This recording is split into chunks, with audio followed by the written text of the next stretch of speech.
오늘 우리에게 주시는 하나님 말씀 함께 봅니다. 히브리서 6장 9절에서 12절까지 말씀입니다.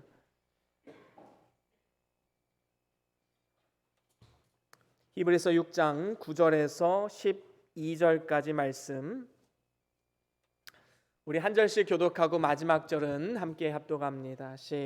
제가 먼저 읽겠습니다. 사랑하는 자들아, 우리가 이같이 말하나 너희에게는 이보다 더 좋은 것 곧 구원에 속한 것이 있음을 확신하노라. 하나님은 불의하지 아니하사 너희 행위와 그의 이름을 위하여 나타낸 사랑으로 이미 성도를 섬긴 것과 이제도 섬기고 있는 것을 잊어버리지 아니하시느니라. 우리가 간절히 원하는 것은 너희 각 사람이 동일한 부지런함을 나타내어 끝까지 소망의 풍성함에 이르러 게으르지 아니하고 믿음과 오래 참음으로 말미암아 약속들을 기업으로 받는 자들을 복받는 자들에게 하시는 것이라. 아멘. 우리 다 같이 말씀 들고 함께 선포하며 나아갑니다. 시작. 주의 말씀은 내 발의 등이요 내 길의 빛이 되십니다. 주여 말씀하옵소서. 주의 종이 듣겠나이다. 아멘. 아멘. 오늘은 히브리서 6장 9절에서 12절 말씀으로 구원의 확신을 가진 자의 삶이란 제목으로 함께 말씀을 나눠보길 원합니다. 여러분, 구원이란 무엇입니까? 죄 많고 허물 많은 우리들을 구원하시기 위해서 이 땅 가운데 하나님의 독생자 예수 그리스도를 보내주시고 그의 피공로로 말미암아 우리가 천국 백성, 하나님의 백성, 하나님의 자녀로 거듭나게 된 것, 이것이 바로 구원이지요. 그래서 구원을 받는다는 것은 우리의 인생 가운데 최고의 행복입니다. 반면에 구원받지 못했다라는 것은 우리 인생 가운데 최고의 불행이다라고 말할 수 있겠지요. 아무리 재산이 많고 권세가 있어도, 요즘에 운동선수나 아니면 인기 연예인들 참 인기도 많고 또 돈도 많이 벌고, 그렇다 해도 구원을 받지 못한다면 얼마나 헛되고 헛된 인생입니까? 불행한 인생입니다. 그러면 이러한 구원은 어떻게 얻을 수 있습니까? 구원은 인간의 행위로는 얻을 수 없습니다. 오직 하나님의 은혜로 주신 믿음으로 인하여 선물로 우리에게 주신 것이지요. 그리고 예수를 구주로 믿을 때 한 번 구원받으면 이 구원은 절대로 빼앗기지 않는다라고 성경은 말씀합니다. 궁극적인 구원을 이루게 되는 것이지요. 그렇기 때문에 우리는 무엇보다도 이 세상 가운데 살아가면서 구원의 확신을 가지고 살아가야 되는 것입니다. 내가 하나님의 자녀이다, 내가 하나님의 백성이다, 바로 이 확신으로 담대하게 세상 가운데 나아가야 되는 것이지요. 그런데요, 안타깝게도 요즘 한국교회 보면요, 행위 구원난자들로 인해서 구원의 확신을 잃어버린 사람들이 점점 더 많아지고 있음을 보게 됩니다. 대표적으로 미국의 한인 목회자지요, 벤자민 오 목사님이라는 이런 분이 있습니다. 이분은 행위 구원론자예요. 이분은 어떻게 믿음으로만 구원받느냐, 야고보서에 행함이 없는 믿음은 죽은 믿음이다 말하지 않았느냐, 죽은 믿음은 구원받을 수 없다, 이렇게 말을 합니다. 그리고 행함이 없으면 구원받을 수 없다라고 이렇게 주장하지요. 또 더 나아가서 빌립보서에 구원을 이루어가라 라고 말씀하지 않았느냐, 이 이루어간다라는 것은 아직 이루지 못한 것이기 때문에 우리는 행함으로 이 구원을 이루어야 된다, 아직 완성되지 않은 것처럼 그렇게 이야기를 한 것이지요. 무엇이 기본 구원이고 무엇이 건설 구원인지 알지 못하기 때문에 생기는 오류입니다. 그런데 문제는요, 이 교리가 많은 사람들에게 지금 속된 말로 먹히고 있다라는 거지요. 왜 그럴까요? 그 잣대를 다른 사람들에게만 대기 때문입니다. 예수 믿는다고 하면서 불법을 저지르는 사람 얼마나 많느냐, 저런 사람들 봐라, 어떻게 믿음으로만 구원받는다 말할 수 있느냐, 저렇게 불법을 행하고 저렇게 나쁜 짓을 하는데 하나님은 저런 사람들 절대로 구원할 수 없지. 우리 마음속에 어떤 권선징악의 그러한 마음이 있기 때문에 오히려 이게 인간의 악성과 딱 맞는 교리인 겁니다. 그래서 행위구원론자들이 판을 치다 보니까 많은 사람들이 여기에 미혹되어서 이 구원의 확신을 얻지 못해요. 왜 그렇지요? 행함이 없으니까요. 죽는 그 순간까지도 내가 천국 갈지 지옥 갈지, 내가 이렇게 죄가 많은데 과연 내가 천국 갈 수 있을까? 확신 없이 죽음을 맞이하는 많은 사람들이 있습니다. 여러분, 행위구원론이 왜 잘못된 것일까요? 이 행위구원론자들에게 두 가지 질문해 보면 딱 나옵니다. 한 가지 질문은 당신은 구원받을 만한 행함이 있습니까? 라는 겁니다. 여러분, 행위구원론자들에게 당신은 구원받을 만한 그런 행위는 있습니까? 라고 물어본다면 할 말 없지요. 어떻게 맞습니다, 저는 구원받을 만한 행함이 있습니다 라고 말할 수 있겠습니까? 자신의 부족함을 안다면 절대로 그 말을 할 수가 없지요. 만약에 나는 구원받을 만한 행함이 있습니다 라고 말한다면 그것은 위선입니다. 이렇게 물어볼 수 있겠지요. 그러면 당신은 한 번도 사람 미워한 적 없습니까? 사람 미워하면 성경은 살인이라고 했는데, 그러면 살인 저지르고 어떻게 천국 갈 수 있다 말합니까? 행함으로 구원을 받는다는 것은 사실은 불가능한 겁니다. 당신은 부모 경영 잘했습니까? 부족함 없이 다 했습니까? 거기에 예라고 대답할 수 있는 사람이 누가 있겠습니까? 언제나 부족한 것이 부모 공경 아니겠습니까? 몇 가지 질문만 해보더라도 자신이 완벽하게 구원을 받을 수 있을까라는 확신이 들지 않게 되는 것입니다. 자신의 믿음이 다 들통날 수밖에 없는 것이지요. 그럼에도 불구하고 나는 행함이 있습니다 라고 말한다면 그것은 다른 사람들보다 조금 나은 행함, 조금 나은 의이지, 이것이 하나님이 말씀하시는 절대 기준, 구원에 이르는 절대 기준은 될 수 없다라는 겁니다. 애시당초 행위구원론자들이 말하는 구원의 기준은 굉장히 모호합니다. 정확한 기준이 없지요. 그저 막연하게 행함이 없으면 구원이 없다라고 말함을 통해서 오히려 더 큰 모호함, 그것만 증폭되게 된 것입니다.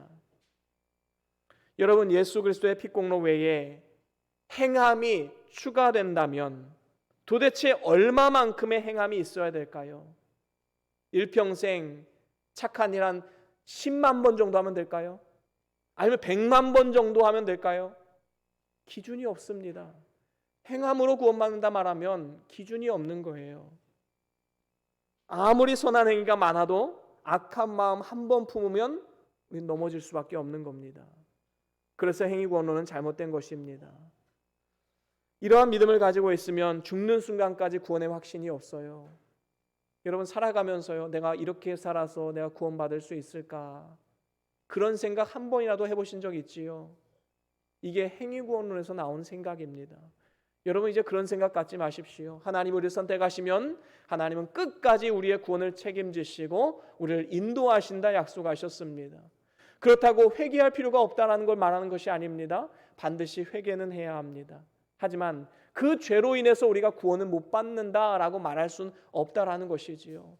죄인에도 불구하고 하나님 우리를 선택하셔서 하나님의 자녀로 불러주셨기 때문입니다. 그런가 하면 또 행위구원론자들이 대답할 수 없는 또 한 가지 질문, 그것은 그러면 예수 그리스도의 십자가의 보혈이 완전한 십자가의 피입니까? 아니면 불완전한 피입니까? 뭐라고 대답할까요? 행위구원론자들은. 여러분, 십자가의 피가 완전합니까? 완전하지 않습니까? 완전한 거지요. 예수의 피는 우리를 구원하고도 남을 만큼 능력이 있습니다. 그런데 자꾸 예수의 피 외에 다른 것을 왜 이야기하는 것일까요? 그러면 예수의 피가 불완전한 것이다 라는 것을 지금 방증하고 있는 것 아니겠습니까? 여러분, 이단들은요, 자꾸 예수의 피 외에 다른 걸 이야기를 합니다.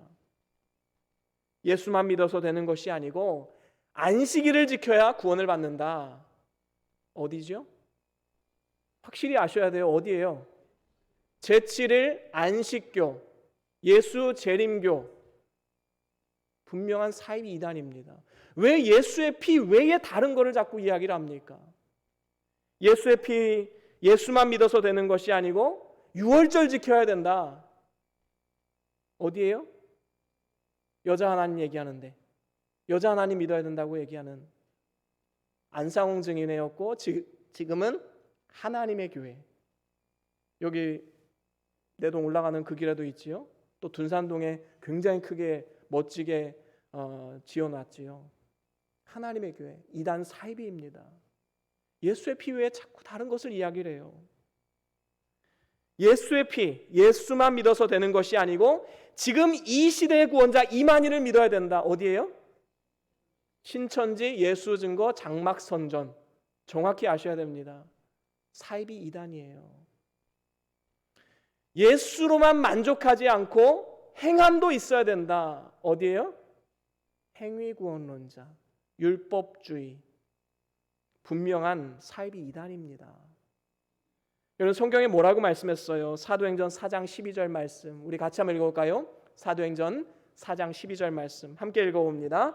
시작. 다른 이로서는 구원을 받을 수 없나니 저나 사람 중에 구원을 받을 만한 다른 이름을 우리에게 주신 일이 없음이라 하였더라. 아멘. 그렇습니다.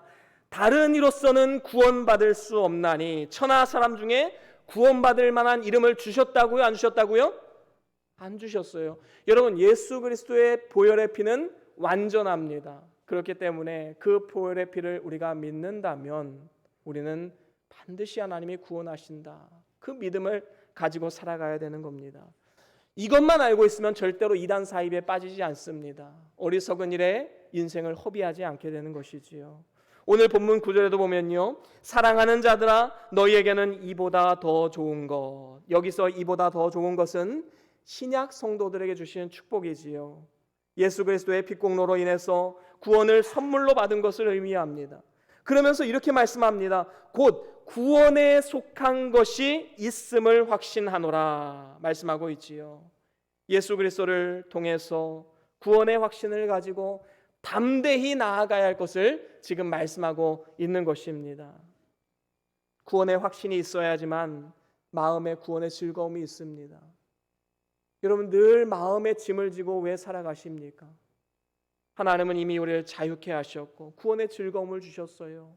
평강을 주셨습니다. 담대함이 있어야 됩니다. 감사의 행위가 나오게 되는 것이지요. 그렇다면 우리가 구원을 확신하는 자의 삶은 과연 어떤 모습일까요? 여러분 구원을 진정으로 확신하는 사람은 이제는 삶을 통해서 그 증거들을 나타내는 삶을 살아가야 되는 것입니다. 뭐가 더 먼저냐의 문제이지요.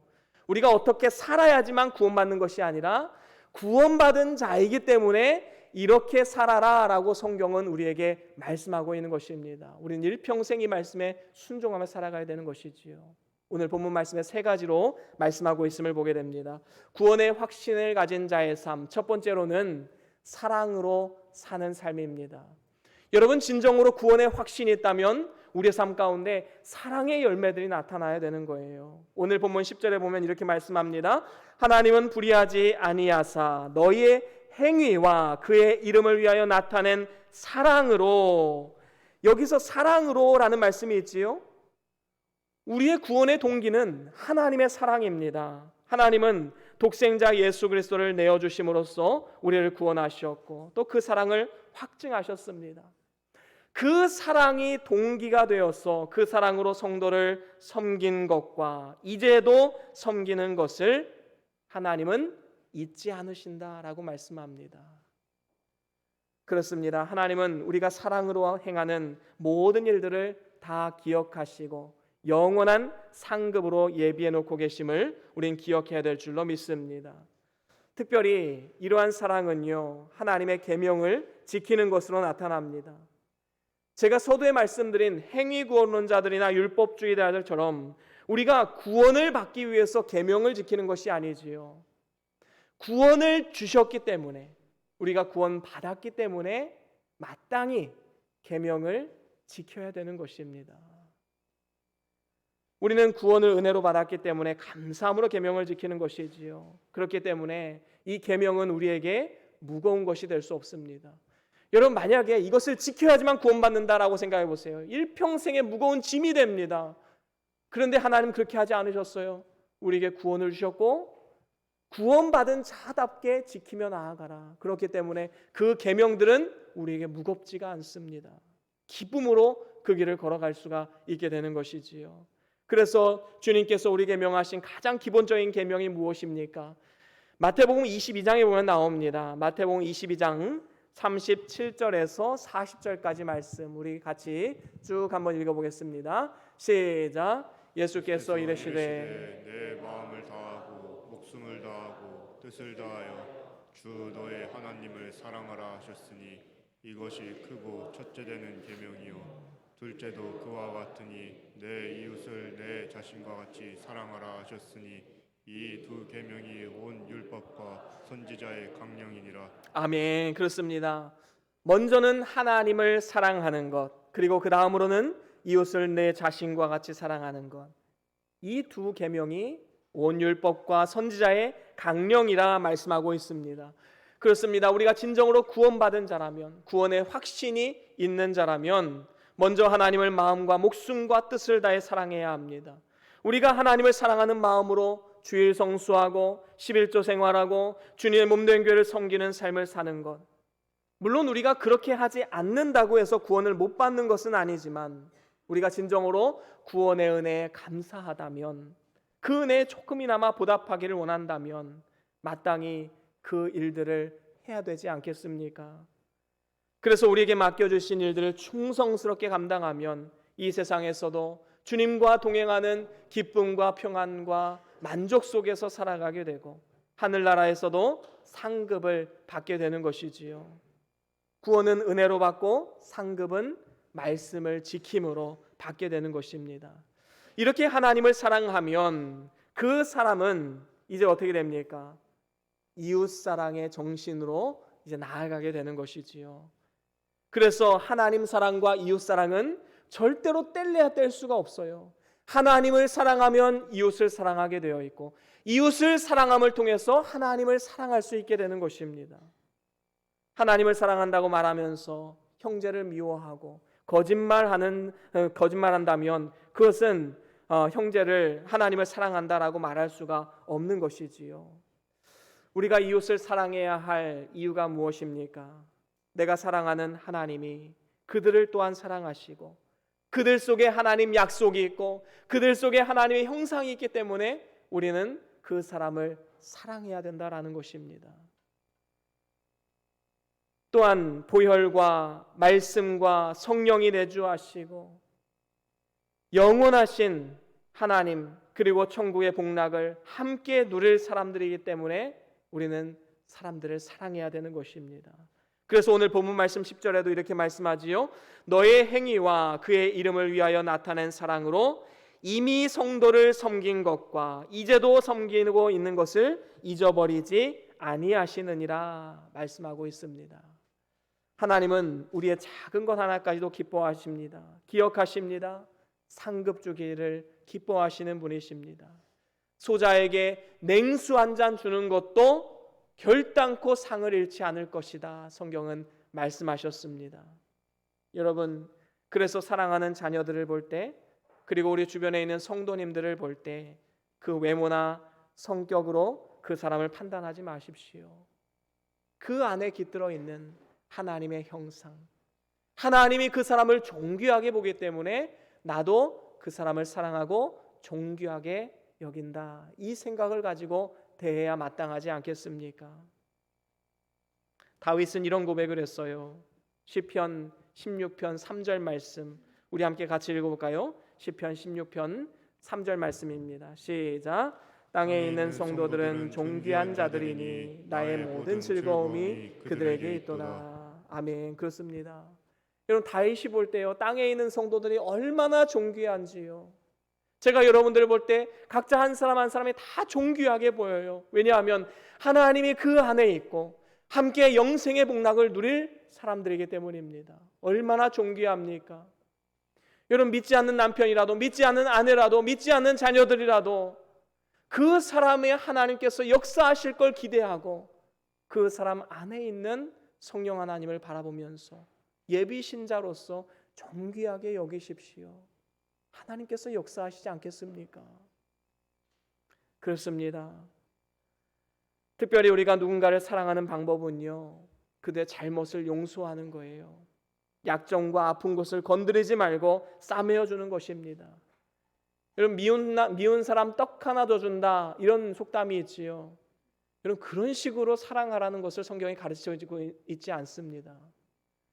미운 사람 떡 하나 주는 심정이 아니라 정말로 마음속에 우러나오는 사랑과 또 존귀함, 그것으로 그 사람을 사랑하라라는 것입니다. 마치 원수되었던 우리를 위해서 예수 그리스도께서 십자가에 달려 대신 죽으신 것처럼 말입니다. 바로 그 같은 종류의 사랑으로 우리도 그 사랑을 감당해야 된다라는 것이지요. 그런가 하면 두 번째로는 소망으로 사는 삶입니다. 우리가 진정으로 구원받은 자의 삶을 살아가려면, 구원의 확신이 있다면 소망이 있어야 됩니다. 오늘 본문 11절에 보면 이렇게 말씀하지요. 우리가 간절히 원하는 것은 너희 각 사람이 동일한 부지런함을 나타내어 끝까지 소망의 풍성함에 이르러라고 말씀하고 있습니다. 여기서 소망의 풍성함이란 무엇을 의미합니까? 예수님께서 죽은 자 가운데서 부활하심으로 말미암아 우리를 거듭나게 하셔서 우리에게 주신 산소망, 살아있는 소망을 이야기하는 것입니다. 이런 산소망은요, 세상에 소망을 두는 것이 아닙니다. 살아계신 하나님, 그리고 장차 오실 예수 그리스도, 그분께 소망을 두는 것이지요. 이 산소망을 가진 자는 구원을 받은 자이기 때문에 구원의 확신을 가지고 이 땅 가운데 살아가야 되는 것입니다. 이렇게 소망으로 살아가면 어떻게 됩니까? 본문에 말씀하는 것처럼 부지런함이 나타나게 됩니다. 여러분, 혹시 주변 가족들이나 친구들이나 아니면 직장 동료로부터 야, 너 참 예수 믿더니 참 부지런해졌다, 이런 이야기를 듣는다면 여러분들은 예수님 제대로 믿고 있는 것입니다. 여러분, 예수님을 믿으면요, 우리의 삶의 자세가 달라집니다. 부지런함이 생기는 것이지요. 근면해집니다. 먼저 일어나서 아침에 말씀과 기도로 하루의 일과를 시작합니다. 요즘에 공동체 성경 읽기를 하면서 하루 첫 시간을 말씀과 기도로 시작하는 분들 많이 있으시지요. 얼마나 귀한 변화입니까? 좋은 습관이 아닐 수 없습니다. 오늘날 미디어가 얼마나 많이 발달했습니까? 지금도 실시간으로 전 세계 뉴스를 볼 수 있는 그런 시대가 되어 있습니다. 그런데요, 이것을 잘못 이용하면 우리가 더 하나님과 멀어질 수밖에 없지만, 이것을 또 잘 이용하면 우리가 하나님을 만나고 또 우리 영적으로 한 단계 성숙해질 수 있는 귀한 도구로 쓰임 받을 수 있게 되는 것입니다. 그렇습니다. 진정으로 우리가 산 소망을 가진 자, 우리 삶이 변해야 되지요. 부지런해져야 됩니다. 하루하루를 게으르지 않고 열심을 품고 경건 생활에 힘쓰려면 이제는 산 소망을 가지고 믿음으로 한 걸음 한 걸음 나아가야 되는 것입니다. 이렇게 주를 섬기는 자들, 하나님께서 붙들어 주셔서 하루하루의 생활을 승리할 수 있도록 도와주시는 것입니다. 특별히 우리가 부지런하되 항상 꾸준하게 그리고 동일하게 해야 합니다. 어제나 오늘이나 변함없이, 변덕이 없이 늘 꾸준한 사람, 여러분, 하나님은 이러한 사람을 쓰시지 않겠습니까? 그래서 우리는 무언가를 하더라도 꾸준하게 해야 됩니다. 중단하지 말고 계속 해야만 하는 것이지요. 비가 오든 눈이 오든 사람들이 뭐라 하든 끝까지 그 일을 하는 것입니다. 이를 위해서 우리가 해야 할 일, 그것은 소망의 닻을 하나님께 두는 것입니다. 여러분, 바다 한가운데요, 동력이 없는 이 배가 떠 있는다는 것은 굉장히 위태로운 일입니다. 왜냐하면 파도가 세기 때문이지요. 이리저리 흔들리다가 좌초될 수밖에 없는 것입니다. 하지만 그 닻을 내리면 어떻게 됩니까? 배가 더 이상 떠내려가지 않습니다. 한 자리에 머무르게 되지요. 우리의 소망의 닻도 마찬가지입니다. 우리가 소망의 닻을 하나님께 두면 세상의 파도에 휩쓸리지 않습니다. 세상의 유혹이나 핍박에 넘어지지 않습니다. 끝까지 믿음의 길을 걸어갈 수 있게 되는 것이지요. 여러분, 세상 소망은 죽은 소망입니다. 죽을 때 다 없어지는 소망이지요. 실패하고 부끄러움을 당하고 절망하는 소망입니다. 하지만 예수 안에 산 소망은 절대로 우리를 배신하지 않습니다. 실패하지 않습니다. 예수님이 재림하실 때 최후 승리의 영광과 승리를 맛보게 되는 것입니다. 이처럼 복스러운 소망을 가지고 끝까지 견디며 선한 일에 열심하는 성도들, 주님 앞에 서는 그날에 칭찬과 존귀와 영광을 받아 누리게 될 것입니다. 그런가 하면 마지막으로 세 번째로는 우리가 진정으로 구원의 확신이 있는 자라면 이제는 믿음으로 살아야 합니다. 다시 말하면 믿음을 써서 살아가는 삶을 말하지요. 그것은 하나님을 향한 강한 신뢰에서 나오는 것입니다. 그렇습니다.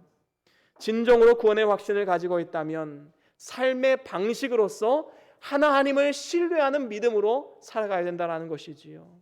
그래서 오늘 본문 12절에도 보면 이렇게 말씀합니다. 오늘 본문 12절 우리 한 번 더 같이 읽어볼까요? 시작.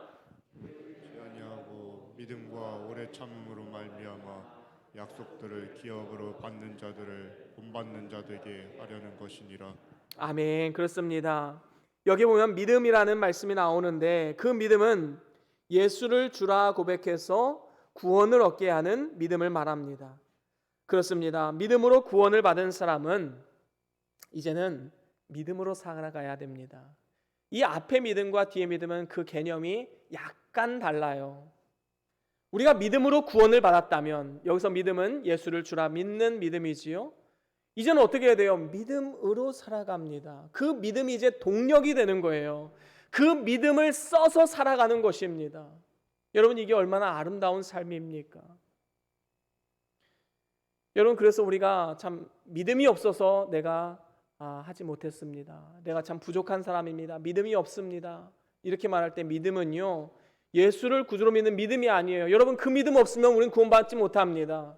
내가 믿음 없다라고 말할 때는 믿음으로 살아가는 면, 믿음의 동력, 그 동력이 조금 부족하다라는 것이지요. 믿음이 떨어진 것입니다.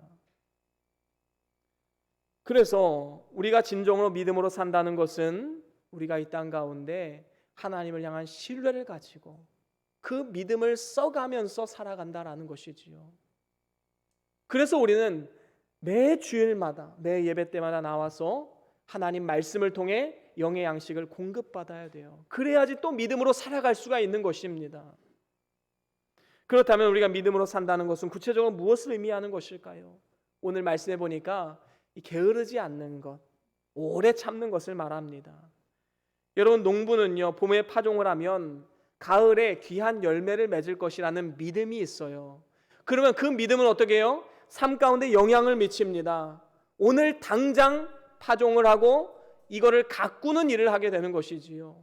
여러분 이게 믿음 있는 삶입니다. 정말로 우리가 예수님의 재림을 믿는다면, 정말로 하나님 나라가 있음을 믿는다면 오늘 하루의 삶이 달라지게 되는 것이지요. 게으른 삶이 아니라 부지런한 삶이 될 수밖에 없는 것입니다. 왜냐하면 믿음이 있기 때문입니다. 하나님은 언제나 변치 않으시고 거짓말하실 수가 없기 때문에 하나님 말씀만 신뢰하고 게으르지 않고 오래 참으며 순종하면 하나님은 반드시 우리에게 약속의 기업을 주시고 상급을 주시는 분이신 줄로 믿습니다.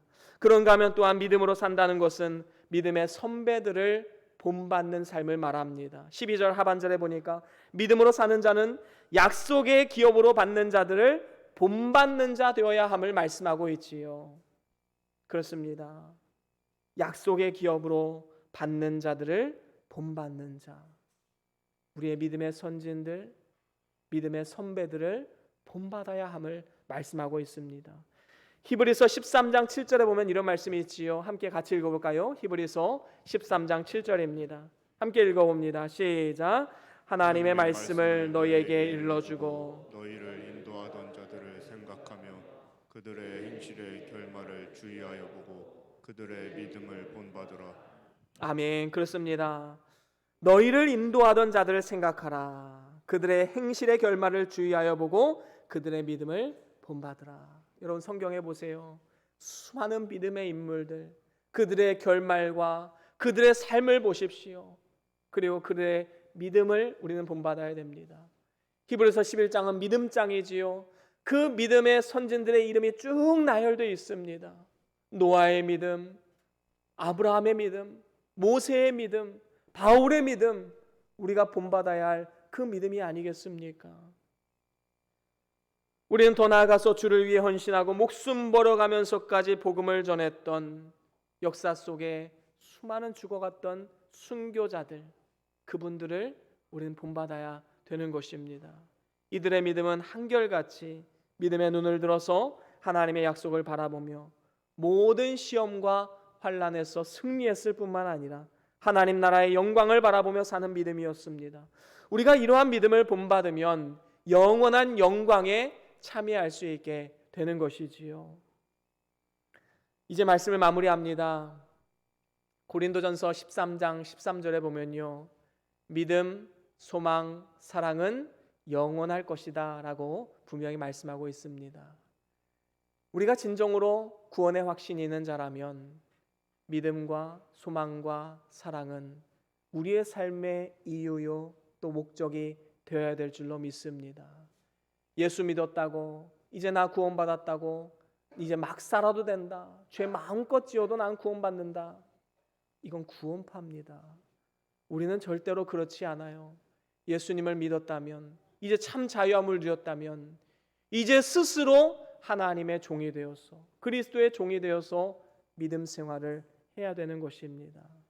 저와 여러분들이 사랑으로, 믿음으로, 소망으로 살아감을 통하여서 하나님의 뜻에 순종하고, 그래서 영원한 천국 소망을 가지고 이 땅 가운데 살아감을 통하여서 이제로부터 영원까지 주님과 동행하는 기쁨과 평안을 누리시고 주님 앞에 서는 그날 영원한 상급을 받아 누리시는 복된 삶이 다 될 수 있기를 주의 이름으로 간절히 축원합니다. 우리 다 같이 오늘 받은 말씀 기억하시면서 우리 찬양 하나 하길 원합니다. 가사를 생각하시면서 우리 찬양 하나 하겠습니다. 오직 주의 사랑에 매여. 우리는 주의 사랑에 매인 자예요. 구원의 확신이 있는 자들입니다. 이제는 사랑과 소망과 믿음으로 살아가겠습니다. 결단하면서 우리 가사를 생각하시면서 함께 찬양하겠습니다.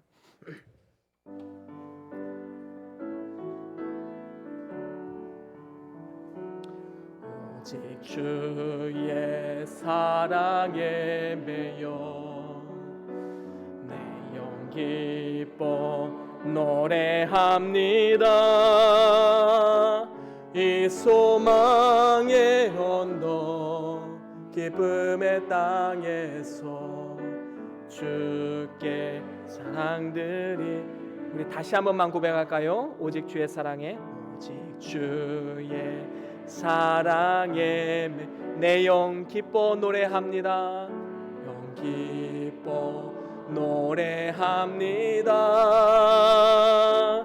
이 소망의 언덕 기쁨의 땅에서 주께 사랑드립니다.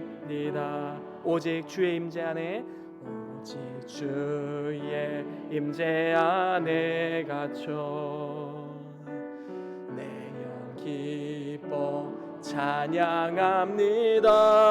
찬양합니다. 이 소명의 언덕 거룩한 땅에서 주께 경배드리. 아멘. 주께서 주신 모든 은혜 나는 말할 수 없네. 내 영혼 즐거이 주 따르렵니다. 주께 내 삶들이, 주께서 주신 모든 은혜, 주께서 주신 모든 은혜 나는 말할, 우리 믿음으로 선포합니다. 내 영혼 즐거이 주 따릅니다. 온 즐거이 주 따르렵니다. 주께 내 삶들이 주께 내 삶 드립니다. 주께 내 삶 우리 한 번 더 고백할까요? 주께 내 삶 드립니다. 주께 내 삶 드립니다. 아멘. 우리 시간 함께 잠깐 기도하기를 원합니다. 우리가 오직 주의 사랑의 메인자로서 구원의 확신을 가지고 담대하게 이 세상 가운데 나아가는 삶이 되게 하시고, 날마다 주의 임재 가운데 소망을 가지고 끝까지 주의 일을 감당할 수 있기를 함께 기도하면서 나아갑시다. 그리고 믿음과 사랑과 소망의 삶을 통해서 하나님을 영화롭게 하고 우리 자신에게 참 기쁨과 감사가 넘치는 삶이 되기를 기도하면서 나아갑시다. 이러한 가정 되기를 기도하시고, 이러한 자녀들, 이러한 우리 교회가 될 수 있기를 함께 기도하면서 나아갑니다. 다 같이 잠깐 동안 기도하시겠습니다. 주여, 아버지 하나님, 오늘 우리가 구원의 확신을 가진 자로서 이 땅 가운데 믿음으로 살아갈 수 있기를 원합니다. 오직 예수의 피 축함으로 주 안에서 기쁨과 싸움으로 살아갈 수 있는 내 삶이 될 수 있도록 주시옵소서. 주여,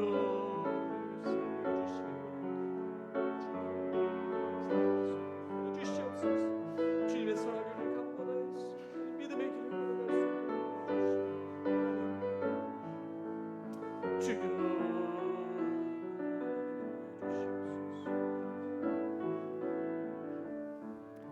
존귀하신 하나님 아버지, 이 세상 가운데 아무 소망 없이 살아가던 우리들을 하나님께서 선택하시고 구원하셔서 오늘 우리가 이 땅을 살아가면서 구원의 확신을 가지고 담대하게 살아갈 수 있도록 인도하여 주시니 참으로 감사를 드립니다.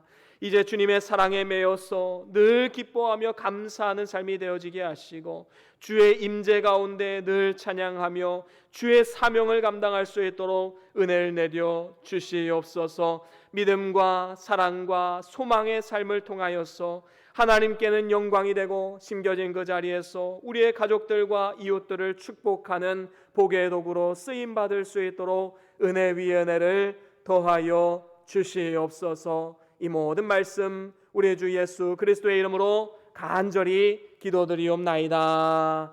아멘.